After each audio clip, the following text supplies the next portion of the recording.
자, 주식 클래스 내일 정시입니다. 제가 신조 하나 적어봤어요. 어주방상. 어차피 주식의 방향성은 상향 이렇게 얘기했는데 없는 말입니다. 어주방상. 어차피 주식의 방향은 상방. 자, 악재 민감하고 호재 둔감한 8월 정시인데 우리나라 장에 대한 이야기고 종목에 대한 이야기가 되겠습니다. 지금 장을 보면 오늘은 잠깐 전체적으로 장을 한번 풀어드리겠는데 상당히 뭐 보면 지난 월요일 정시도 크게 지수만 놓고 보면 뭐 이렇게 우리가 동요할 게 없어요. 오른쪽이 이제 코스닥이고, 그쵸? 예, 왼쪽이 코스피인데 마침 좀 빠졌다가 오전에 빠졌다가 보통 10시 30분 전후에 빠지면은 대부분 중국 증시에 대한 부담감을 안고 있는 거죠. 뭐 중국의 뭐 부동산 업체, 개발회사, 신탁회사가 디폴트 위기에 빠졌다더라. 뭐 여러 가지 이야기가 있죠. 근데 10시 정도에 빠졌다는 거는 대부분 중국인데 호우장에 저가 매수고 들어왔단 말은 또 힘 자체는 살아있는 거죠. 시장은 중국발 이슈 같은 경우는 미국에도 영향을 미칠 거고 여러 가지 뭐 국가적으로도 한국은 뭐 오히려 미국보다 조금 더 노이즈가 크겠죠. 실제적으로 아시겠지만은 이렇게 2018년 미중 무역 분쟁이 본격화된 이후로 미국은 중국산 수입 제품의 비중 자체가 2016년도 21%에서 올해 13% 정도로 반토막 정도가 났습니다. 그러니까 결과론적으로는 뭐 큰 그림에서는 사실 중국의 경기 위축이 한국이나 기타 유럽 또 미국에 다 영향을 미치는 건 맞긴 맞습니다만 어느 정도 한 3에서 5년이라는 시간 동안에 상당히 섹터별로 종목별로 많이 분산되어 있는 거는 사실입니다. 그런 관점이고 오늘 정시는 이제 8월 15일 광복절날 함께하고 있는데 사실 해외 증시의 변동성은 뭐 그렇게 우리가 염려할 정도는 아니에요. 좀 보도록 하면 자, 가장 먼저 중국이 또 오늘 같은 경우는 또 MLF 금리도 인하했습니다만 홍콩 증시는 가만히 놓고 보니까 홍콩 H인데 기술주가 좀 많죠. 그래서 한 3천, 7천선까지 가려고 하다가 빠진 거죠. 7천선을 가려고 하다 빠진 건데 가만히 놓고 보면 5월 이후로 바뀐 건 없습니다. 어주방상이죠. 어차피 정시는 여전히 중국이 어렵다는 걸 반증하고 있죠. 그리고 그럼 중국 본토, 우리가 말한 중국 뭐 부동산 회사들 파산한다 그러면 제일 먼저 반영되는 게 홍콩보다는 기술주가 많은 홍콩보다는 본토니까 본토 같은 경우는 어쨌든 최근에 지난주에 이미 3200선을 이탈을 했다가 지금 그 밑에 있는 거예요. 그러니까 이렇게 보면 중국이 안 좋다를 좀 확인할 수 있는데 글로벌 정시를 추종하는 미국 같은 경우는 다우지수는 그냥 일주일 동안 제자리입니다. 35,000선 제자리고 다우죠. 네, 그리고 이제 기술주가 많은 나스닥 같은 경우도 한편을 놓고 보면 제가 세팅한 자리가 이 자리인데 이거가 대략 6월 중순이 됩니다. 6월 중순 이후 최근 한 2달 정도 기간 동안에 13,800선 정도에서 행보를 하고 있다는 거죠. 조금 이탈한 것 같지만은 가만히 놓고 보면 거의 그 제자리에 있는 거예요. 제자리에 그냥 뭐 하루 잠깐 올랐다고 제가 이렇게 영상을 찍는 건 아니고 거의 한 달 정도 기간에서 투고를 찍고 약간 밀리고 있는 거죠. 그러니까 뭐 급격하게 하락한다기보다는 호재에 둔감하고 악재에 민감해지면서 약간 개별주들 힘 자체가 완화됐다 그리 보는 게 낫겠죠. 필라델피아 반도체지수도 그래요. 필라델피아 반도체지수는 아무리 엔비디아 영향이 크기 때문에 변동성이 좀 큰데 이것도 밤새 또 8월 23일 날 엔비디아가 실적 발표가 예정이란 말이에요. 물론 모든 시각 자체가 엔비디아가 5월달만큼의 어떤 임팩트는 주지 못할 거야. 그런 것도 좀 많습니다. 5월달은 어느 정도 이게 좀 일시적이었던 거고 엔비디아 실적 발표한 이후의 변동성이었는데 앞으로 뭐 예를 들어서 그 AI 반도체 수요 자체가 배 정도 50% 증가하지 않을까. 근데 그리고 나서 보여주는 엔비디아의 주가를 놓고 보면 결정적으로 일조 클럽에 가입한 이후로 거의 제자리에 있는 거예요. 그래서 많은 투자분들도 똑같은 이야기에서 7월 초중순에 엔비디아는 언제 추가 사는 걸 고민하는 게 아니라 늘어짐에 대한 주가 관점에서 늘어짐에 대한 고민을 하는 건데 또 어제 같은 경우 좀 올려놨어요. 올려놨다고 해서 우리가 뭐 우왕좌왕 할 건 뭐 이렇게 환호할 건 없습니다. 중요한 건 뭐냐면 어주방상 뭐 약간 어려운 말인데 어차피 주식이 방향이 위쪽으로 가고 있다는 거죠. 나침반이 이렇게 흔들흔들 하는 것 같습니다만은 AI 반도체 AI의 산업 자체가 하나 패러다임이 변하기 때문에 반드시 갑자기 나침반 자체가 휙 서쪽으로 가서 그렇게 가지는 않는다는 거죠. 방향 자체는 왔다 갔다 합니다만은 어느 정도 자기의 길을 보여주고 있지 않나 그걸 보여주는 거고. 그럼 우리나라 정신은 어떤 자리에 있을까요? 우리나라 정신은 아직은 정신을 못 차리고 있어요.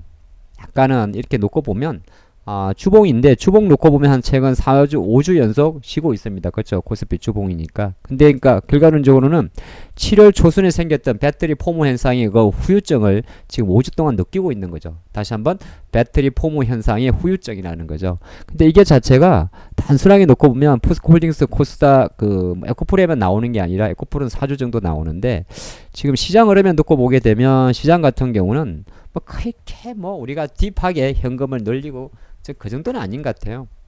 그랬으면 이미 이게 이런 추세가 안 나오고 많이 망가져 있었겠죠. 자, 종목들 한번 보도록 할까요? 잠깐만. 아까 잠깐 하다 막 생각이 났는데 어쨌든 그 어주망상이라는 단어를 썼으면은 제가 여기에 근거하는 여러 가지 이야기를 해야 되지 않겠어요? 그럼 제일 먼저 좀 볼만한 게 뭐냐면 환율은 볼 수가 있어요. 최근에 원화환율이 많이 올라왔단 말이에요. 그러다 보니까 많은 투자분들이 이게 왜 원화환율이 많이 올라왔다. 이제 외국인 주식 파는구나. 물론 팔죠. 예, 그쵸. 1350원에 대한 벽을 좀 갖고 있으니까. 그쵸. 환율은 지금 보면 일시적으로는 아니고 여기 1320원대에서 뚫어버렸어요. 그렇죠. 우리가 6월 말이나 7월 6월 말은 약간 해외 배당 자금의 유입이라는 인식이 좀 많았고 7월 중순 이후부터는 사실 외국인들이 많이 안 사죠. 뭐 그런 것도 있고 어느 정도 최근에 달러가 DXY죠. 미국의 10년물 국채금리가 오르면서 달러화가 103까지 올라오면서 상대적으로 올라가는 거. 근데 정확히 놓고 보면 우리나라 원환율이 튀는 거는 중국이 너무 약해가지고 중국의 위안화가 튀는 거에 동조가 되는 거죠. 그쵸. 달러에 대한 상관계수보다 위안화에 대한 상관계수가 조금 더 높다는 이야기가 있습니다. 그러니까 우리나라 원화환율의 약세는 한편 놓고 보면 중국의 약세이지 원화환율의 급등에 따라서 한국의 증시가 외국인이 셀 코리아를 해서 많이 빠지진 않는다는 거죠. 이 비교 차트가 뭐냐 하면 환율과 주가지수의 흐름입니다. 물론 어느 정도 환율이 이렇게 급격하게 예를 들어서 뭐 누가 닭이 먼저냐 달기 먼저 뭐 달걀이 먼저냐의 싸움인데 약간의 타임렉이 존재하고 환율이 증시를 후행하는 성향이 좀 있습니다. 지금 환율이 8월 저부터 여기서 가파르게 올라오는데 가파르게 올라오는 것에 비해서 증시가 빠지는 속도는 뭐 보기 따라 좀 다릅니다. 그렇게 가파르지 않습니다. 이게 만약에 50km 속도로 가파르게 올라온다면 증시가 늘어지는 건 대략 30% 정도의 30km 정도의 속도가 됩니다. 그리고 증시는 약간 보게 되면 일정 부분에 완벽한 디커플링이 있을 때도 있고 환율이 내려가니까 증시가 올라가고 또는 증시가 올라가면서 환율이 내려가는 것도 있는데 약간 수렴과 팽창에서 이쪽 같은 경우는 또 동행선도 좀 보여요.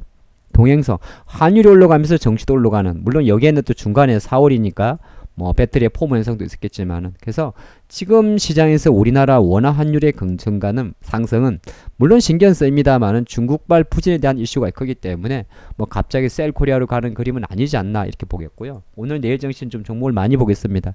그럼 우리나라는 아까 말씀드린 대로 재료의 비주에 뭐 호재에 동감하고 악재 민감하다 그랬는데 이게 언제까지 진행될지는 알 수는 없지만은 가장 좀 볼만한 게 주도주의 부재예요. 한편으로 놓고 보면 자 삼성전자 차트입니다.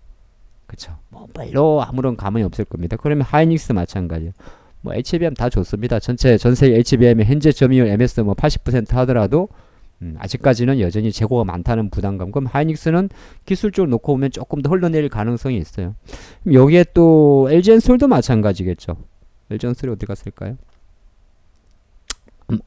포스코홀딩스 한번 볼까요?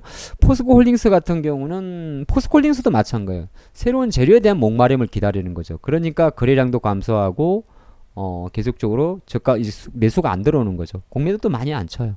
그냥 잘잘하게 본수준 변동성이 줄고 있기 때문에.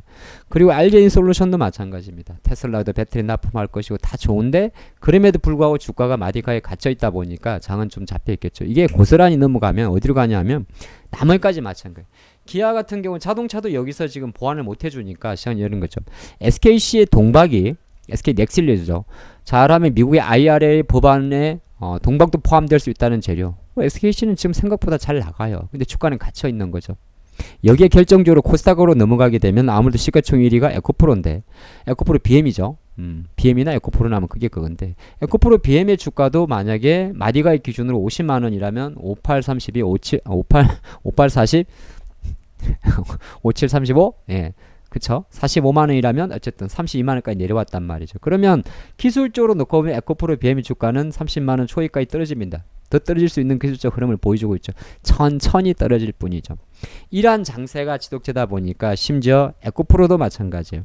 에코프로까지도 좋고 나쁘의 문제를 떠나서 변동성이 축소되는 구간에 있다 보니까 어제는 뭐 하루 전날 105만원 찍고 내려왔지만 여기서 누가 매수를 하겠어요?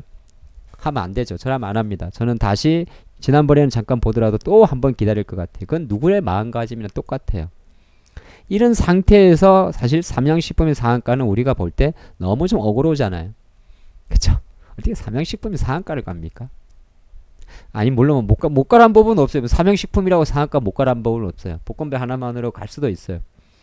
그리고 아니라 하더라도 선한 같은 초전도체 쪽에 자금은 몰릴 수는 있긴 있어요. 근데 이게 한편으로 이 친구들이 많이 몰리는 거. 그리고 그렇게 이야기를 합니다. 아, 중국이 너무 안 좋아. 근데 이거 어떻게 해석할 거야? 뭐 예를 들어서 아까 롯데 관광개발의 어떤 랠리들, 그러니까 중국과 리오프닝 관련주들. 근데 중국 리오프닝 관련주 또는 뉴요크 관련주들은 계절적으로도 9월달, 10월달로 가면서 맞아들는 거죠. 중국 관련주들 보셔야 돼요. 주식은 물론 어떤 강력한 주도주가 들어오기 전까지는 뭐 호텔 신라도 마찬가지고 다른 건 바뀐 건 없어요. 지금 당장 주식 투자는 결정적으로는 요거죠. 다른 섹터가 악재에 민감하고 호재에 둔감하다면 주식 중국 관련주들은 호재, 중국 정확히는 호재에 민감해진 거죠. 어떻게 보게 되면. 그쵸. 호재에 민감해진 거예요. 그러니까 7, 6년 만에 사드 봉인 해제에 대한 이슈가 있다 보니까 그런 관점에서 다른 한편으로는 시장에서 만들어지는 뭐 신성 델타 테크라든지 이런 전고체 같은 경우는 사실은 호악재 흐름보다는 주인 없는 고래 이제 여우가 대장노를 하는 거죠. 그 관점을 보시면 좋을 것 같고 방상 어차피 주식이 방향이 상방이라면 뭐 예를 들어서 우리가 생각할 때 솔트록스라는 기업 자체가 AI 관련인데 물론 이제 소프트웨어니까 변동성이 되게 크겠지만은 이 솔트록스라는 기업이 삼성전자와 AI 관련 비즈니스를 할 수 있는 가능성이 높은 거는 맞는 거잖아요. 그죠? 근데 대신 변동성 측면에서는 조금 더 저라면 한 템포 더 인터벌을 기다리겠는데 뭐 그런 관점인 거예요. 그렇게 조금 보시면 좋을 것 같습니다. 로봇 합니다. 그죠? 삼성도 하고 두산도 하고 현대도 하고 하나도 하겠죠. 대신 레인보우 로보틱스의 주가가 좀 미안하게 갑자기 쏠려버렸던 거니까 이 친구의 주가는 쉬울 수밖에 없는 거예요. 저는 12만 원 때 초기까지 기다리겠는데 쉴 수밖에 없는 거죠. 그리고 우리나라의 클래시스란 이런 회사들 뭐 뷰티나 이런 쪽이 바뀐 건 없어요. 대신 이런 친구들은 세상 편하게 갑니다. 비올도 마찬가지, 클래시스 마찬가지고. 다만 또 하나의 종목이 있어요. 이오테크닉스 같은 종목들. HBM 관련. 이 회사들은 뭐가 문제냐? 주가가 그냥 빨리 간 게 문제예요. 그게 지금 장의 특징. 빨리 간 게 문제. 좀 천천히 가도 되는데. 그러면 여기는 매수가 안 들어오겠죠. 보기만 생기면 이렇게 돼요. 한미반도체도 마찬가지. 셀트리온도 마찬가지 아닐까요? 본업도 합니다면 셀트리온에 반응하는 주가의 흐름 자체가 대부분이 합병해 주니까. 그럼 어느 정도 이 친구도 좀 힘들겠죠. 그냥 제약 바이오라 해서 무조건 다 가는 게 아니라 그거는 비만 치료제 관련주로 가는 거고. 근데 글로벌 텍스프리 같은 기업들의 주가는 우리가 어느 정도 용인할 수가 있잖아요. 뭐 용인한다는 말이 그래서 이성적으로 실적이 나온 상태에서 중국 사람들이 또는 외국 사람들이 한국에 왔을 때 사후 면세 개념이죠. 세금을 리펀드 받는 거니까. 근데 이렇게 쏘고 쏠림이 있다는 겁니다. 뭐 오늘은 약간 이렇게 약간 자조적인 건 아니고 많이 좀 살펴드리는데 결정적으로 뭐냐 하면 지금 시장 같은 경우는 너무 뭐 방향이 상승이라고 이야기하면 좀 그렇긴 합니다. 전체적인 파워 자체는 계속적으로 미국이 금리를 올리는 속도가 둔화되고 멈추고 물가가 회복될 때까지 좀 기다려주면서 여기에서 어떤 섹터는 호재에 민감하고 악재에 둔감해지고 또 어떤 섹터는 새로운 섹터가 호재에 민감해지는 거죠. 이게 이렇게 조금 생각하시면 최소한 제가 생각할 땐 최소 이런 장이 한 달 정도도 전개가 될 것 같아요. 그래서 그동안 우리가 호재에 민감했던 섹터에 대해서는 조금 둔감해질 것 같고 그동안에 호재에 둔감했던 섹터는 오히려 호재에 민감해질 것 같습니다. 호재에 민감해질 수 있는 섹터가 아무래도 뉴요크 관련 섹터가 될 것 같고 호재에 둔감해지는 섹터가 아무래도 반도체나 배터리가 조금 더 워낙 호재에 민감했기 때문에 조금 쉴 것 같고 나머지 이제 전체적인 시장 자체는 악재 시장에서도 좀 둔감해지지 않을까. 오늘 영상을 보시면서 여러분들이 어떤 메커니즘을 느끼는지는 제가 정확히는 캐치할 수 없으나 전체적인 시장 자체는 파워를 응축하는 과정에서 어떤 시간을 주고 있는 거다. 전 그렇게 봅니다. 기간 조정이죠. 그 기간 조정에서 시장보다 종목들은 깊은 가격 조정까지 동반하는 섹터도 있고, 깊은 가격 조정의 동반 속에서 호재에 민감해지고 싶은 투기적 자금의 쏠림이 한편으로는 초전도체라든지 또는 중국 관련주 쪽으로 몰려 있고, 여기에 다른 한편으로는 중간중간 이제는 더 이상 나빠질 것이 없다고 생각하는 뭐 음식료업종이라든지 기타 경기 필수 소비재, 이미 소비재 성격적으로 자금이 들어온다. 한번 시장을 혈퍼본 거니까 15분 정도 영상인데요. 한번 쭉 리뷰해 보시고 또 앞으로의 글에 좋은 인사이트가 됐으면 좋겠습니다. 여기까지 하겠습니다.